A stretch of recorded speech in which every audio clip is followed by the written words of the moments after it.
I thought, quite a rosy picture of horse management. Didn't sort of go into what it meant. For example, when you had to sell your best horses, really to keep the business going.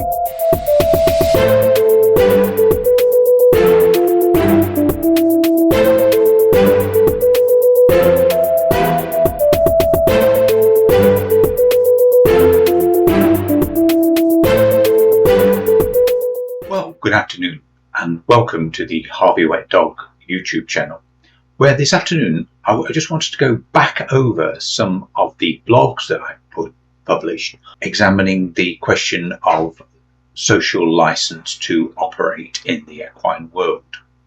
For me, this started a couple of years back in March 2022 when I looked at the question of young horse competition and posed the question whether the rate of attrition was too high.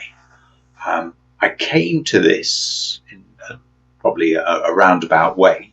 I found on the channel, the YouTube channel, I was often asked what had happened to a particular horse when I posted a video of them, and a few years later people would then say, why don't we see this horse anymore? And of course I didn't know, but I decided I ought to have a look into that, and often found that the competition record had just disappeared or stopped being updated after a certain time. So obviously I couldn't carry out a full-scale research or review of this, but I concentrated on one competition at Hartbury, which featured young horses, and just tracked each horse through and tried to see if it was still competing 2-3 years later, or if in fact its record had ceased. And what I found was that something like 25% of horses were not competing 5 years later, and that's what I put into the blog.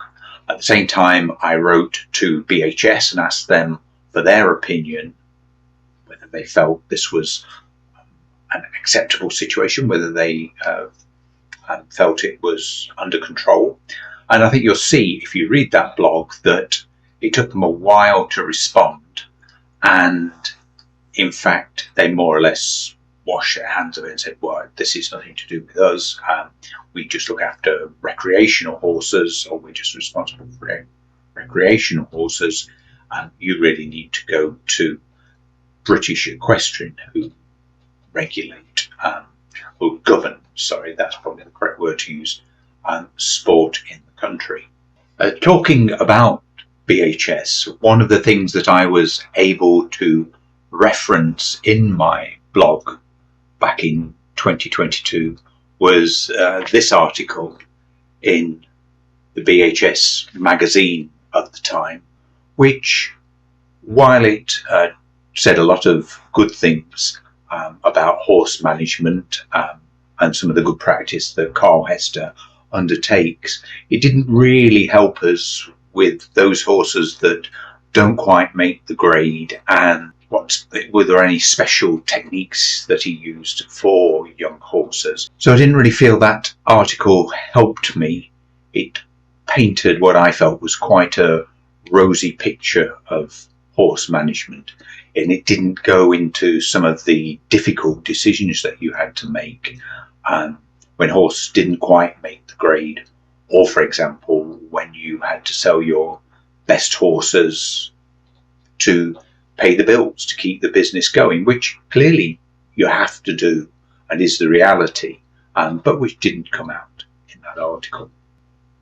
So I did do that. I wrote the same letter to them, but reading the blog, you can see I'm waiting for a response, and in fact I never got a response on that subject.